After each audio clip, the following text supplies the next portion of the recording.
পূর্ব মেদিনীপুর জেলা সফর শেষে বাংলার মানুষের স্বার্থে বা বাংলার মানুষের স্বাস্থ্যের দিকে নজর রেখে একাধিক নতুন নিয়ম লাগু করছে পশ্চিমবঙ্গ সরকারের স্বাস্থ্য দপ্তর।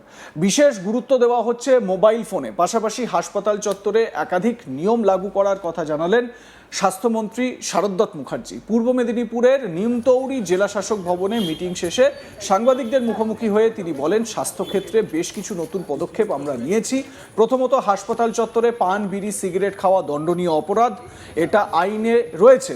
কঠোরভাবে এই আইন লাগু করা হচ্ছে। হাসপাতাল থেকে 100 গজের মধ্যে কোনো পান, বিড়ি, সিগারেট বা মদের দোকান রাখা যাবে না। ধরা পড়লেই কড়া আইনি পদক্ষেপ করা হবে সরকারিভাবে। মোবাইল নিয়ে হাসপাতালে প্রবেশের ক্ষেত্রে বিশেষ নিষেধাজ্ঞা জারি করা হয়েছে। কর্মরত ডক্টর, নার্স সহ কয়েকজন সুনির্দিষ্ট স্বাস্থ্যকর্মীরাই মোবাইল নিয়ে হাসপাতালের ভেতরে প্রবেশ করতে পারবেন। মূলত মহিলাদের সেফটির দিক লক্ষ্য রেখে বা তাদের নিরাপত্তার কথা মাথায় রেখেই এই পদক্ষেপ করা হয়েছে। এছাড়াও হাসপাতালে সমস্ত বিভাগের কর্মীদের জন্য থাকছে আইডেন্টিফিকেশন ব্যাচ। চিহ্নিতকরণের সুবিধার্থে এবং দুর্ব্যবহার রুখতে এই পদক্ষেপ নেওয়া হয়েছে। সিন্ডিকেট রাজ রুখতে বিশেষ নজরদারি রাখা হবে। ডাক্তারদের উপর থাকছে বিশেষ নজরদারি। ডিউটি করতে করতে প্রাইভেট প্র্যাকটিস করা যাবে না। অপারেশনের ক্ষেত্রে বিশেষ নিয়ম রয়েছে। তো একগুচ্ছ নিয়মাবলীর কথা জানিয়েছেন রাজ্যের স্বাস্থ্যমন্ত্রী। কি বলছেন শারদত্ত মুখার্জি, শুনুন। জনসাধারণের জন্য বলা আপনাদের মাধ্যমে, সেটা হচ্ছে হাসপাতাল চৌহদ্দির থেকে 100 গজ 100 ইয়ার্ড কোনো পান, বিড়ি, সিগারেট, গুটখা, মদ দোকান থাকবে না। এটা আইন আছে, আমরা দেখে নিলাম। সে আইনটাকে আমরা লাগু করব এবার কঠোরভাবে। হাসপাতালের মধ্যে গুটখা, পান, সিগারেট খাওয়া যাবে না। কেউ সেবন করলে ফাইন হবে। আমি বলে দিয়েছি আমাদের ডিএম সাহেবকে। হাসপাতাল চত্বরের যারা অন্তর্বিভাগে থাকবেন, আইপিডি, তাদের মোবাইল ফোন ব্যবহারযোগ্য নয়। কেউ নিয়ে ঢুকতে পারবেন। কারণটা বলে দিচ্ছি।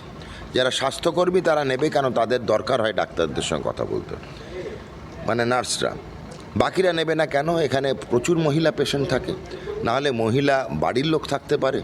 রোগীর গায়ের কাপড় কোথায় কতটা আছে, আব্রু বেআব্রুর ব্যাপার আছে। সেখানে কেউ যদি হাতে মোবাইল নিয়ে ঘরে, আমার সন্দেহ হতেই পারে আমার ছবি উঠছে।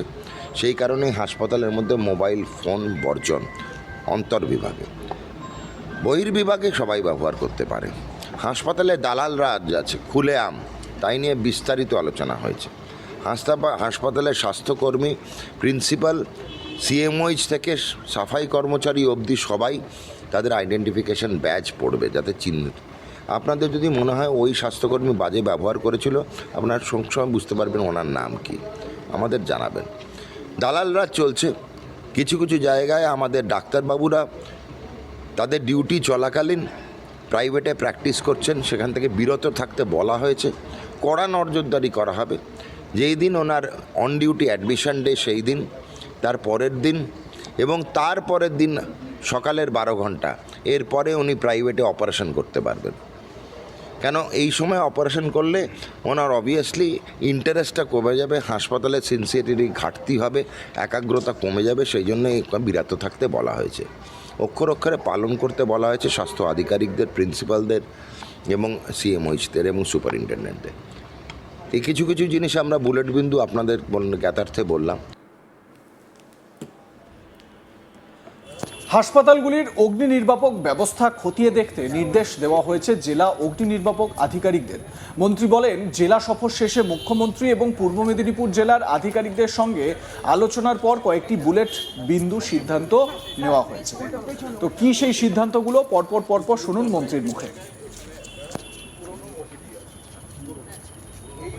প্রত্যেকটা হাসপাতালের অগ্নিকাণ্ড নিবারণের ব্যবস্থা যাতে পর্যাপ্ত কি অপর্যাপ্ত, তাহলে ডিস্ট্রিক্ট ফায়ার অফিসারের সঙ্গে আজকে আমরা অনলাইন মিটিংও করেছি। পদক্ষেপ নেওয়া হচ্ছে। তারা হাসপাতালে আসবে, সরেজমিনে দেখবে যে আমাদের এখানে কি ব্যবস্থাপনা, কোথায় ঘাটতি আর কি করতে হবে। ট্রেনিং শুরু হবে সববার। প্রিন্সিপাল ম্যাডাম বা principal sir, CMOH, deputy CMOH থেকে সুপারিনটেন্ডেন্ট থেকে নার্সিং স্টাফ, সব রকম ডাক্তার এবং সবাই কিভাবে ফায়ার আটকানো হয় তার কিন্তু ট্রেনিং নিতে হবে। শুধু ট্রেনিং নয়, প্রত্যেক মাসে মক ড্রিল করতে হবে, বাঞ্ছনীয় মক ড্রিল। সেটা ঘাটতি আছে আমাদের জেলাতে। আমাদের জেলাতে ঘাটতি না, এটা সারা পশ্চিমবঙ্গে কেউ কোনোদিন 1947 সালের পরে সরকারি চিকিৎসা ব্যবস্থার ব্যাপারে ভাবেই নেই। এই প্রথম পদক্ষেপ নেই, কেউ কোনোদিন ভাবেনি। অথচ বিশ্বের সর্ববৃহৎ হাসপাতালের অগ্নিকাণ্ড কলকাতা শহরেই হয়েছিল, যদিও সেটা বেসরকারি।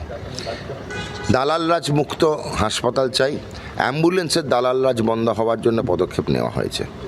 সংবাদ মাধ্যম আমাদের বারবার বলছি চোখ এবং কান, আমাকে খবর দিন, আমাদের স্বাস্থ্য আধিকারিকদের খবর দিন যখনই আপনাদের মনে হবে আমাদের যা যা পদক্ষেপ নিয়েছে এটা লঙ্ঘন করছে।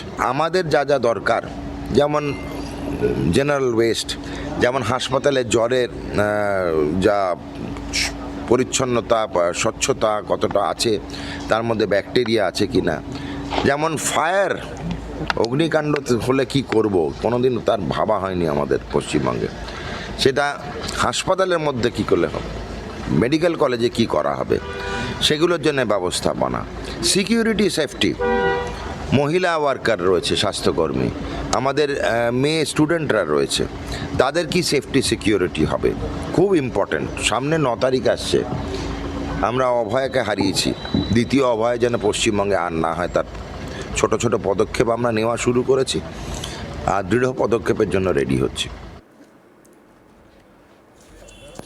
বিভিন্ন ক্ষেত্রে বিভিন্ন দপ্তরে যে যে সমস্যাগুলো ছিল গত 15 বছর ধরে, সেইগুলো সমাধানের একটা ব্যবস্থা নতুন সরকারের তরফ থেকে করার চেষ্টা করা হচ্ছে।